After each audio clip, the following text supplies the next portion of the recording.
से पार्टिसिपेट करेंगे। प्रकाश, ऐसे में अगर हम स्टॉक्स पे बात किए बिना, आपकी पसंद जाने बिना और दीवाने खास जाने बिना आगे बढ़ जाएं तो वो अच्छा नहीं होगा और वो आपकी तौहीन होगी, जिसे कहते हैं ना उसी शब्दों में। क्या है आपका आज दीवाने खास?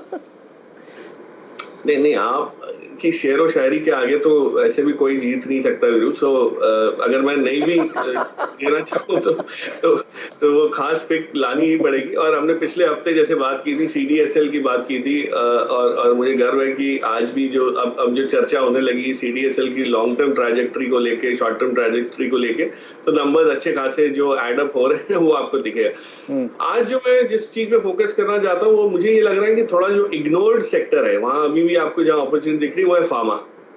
और फार्मा में न्यूज फ्लो काफी आया, थोड़ा बहुत नेगेटिव भी था सिप्ला जैसे कंपनीज के लिए।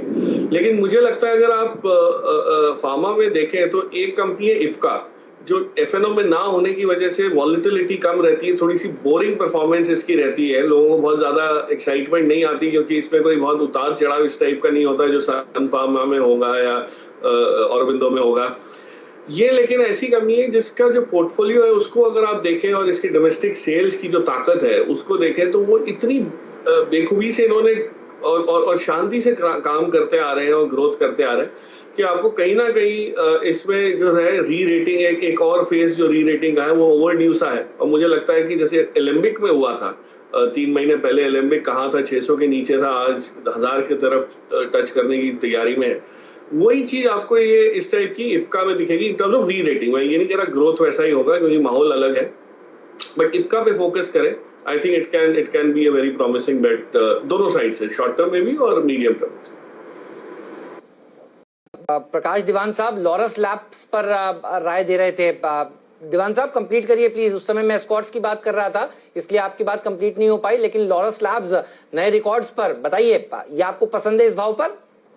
नहीं, मैं यही कहने की कोशिश कर रहा था कि फार्मा में जो अपॉर्चुनिटी है वो जो सेकंड वेव ग्रोथ का जब आएगा और खास करके स्टॉक री रेटिंग का दौर जो शुरू होगा एमन, वो वैसी कंपनीज में जो आपने अभी तक बहुत ज्यादा डिस्कशन नहीं किया, मतलब सन फार्मा, लुपिन, औरो, सिप्ला, इनको अगर आप परे रखें तो ये अब सेकंड राउंड जो शुरू हुआ है इसमें इस टाइप की कमी आएगी। आपने ग्रैन्यूल्स का परफॉर्मेंस देखा, लॉरस का अगर आप चार्ट देखें तो मैं इसलिए बताने की कोशिश कर रहा हूँ कि मैंने ये 500 रुपए में भी रेकमेंड किया था पहले, लेकिन वो चला नहीं, उसने बहुत डिसअपॉइंट किया और एक दौर ऐसा आया जब लोग तंग आ गए थे कि इसमें कुछ मूवमेंट ही नहीं होती।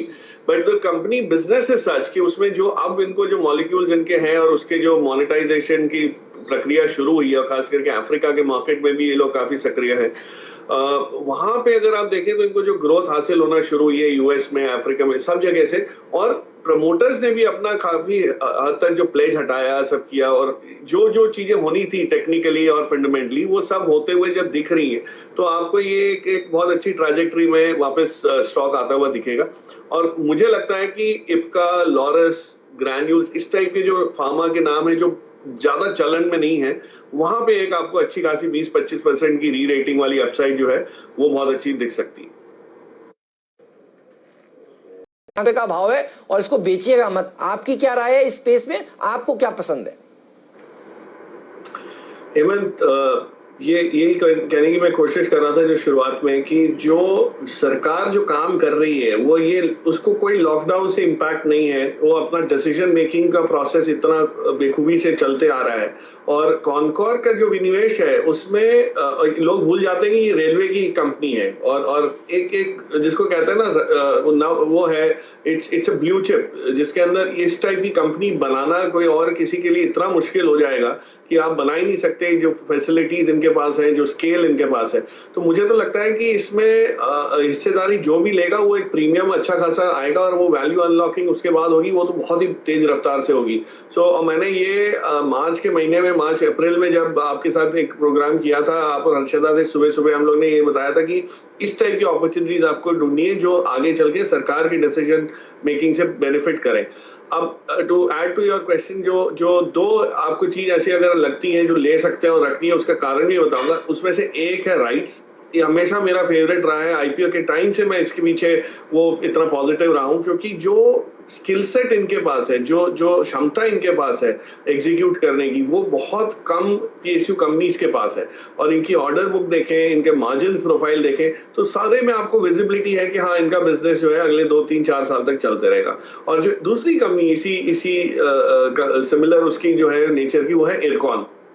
अब इरकॉन का जो काम है, उसका इस टाइप का काम है कि ये नजदीकी जो बाकी के देश हैं, आसपास के पड़ोसी देश हैं हमारे, सार्क कंट्रीज जो हैं, वहां पे भी इनको काम मिलना शुरू हो गया और वहां भी ये एग्जीक्यूट कर सकते हैं। खास करके वहां रेलवे का डेवलपमेंट बहुत अभी तो बेसिक लेवल पे है, बांग्लादेश जैसी जो कंट्रीज है। सो माय पॉइंट इज कि ये 2-3 जो प्लेस हैं, इनको आप 2-3-4 महीने के नजरिए से बिल्कुल ना देखें, क्योंकि ये ट्रांजेक्टरी लॉन्ग टर्म बेसिस पे बनेगी।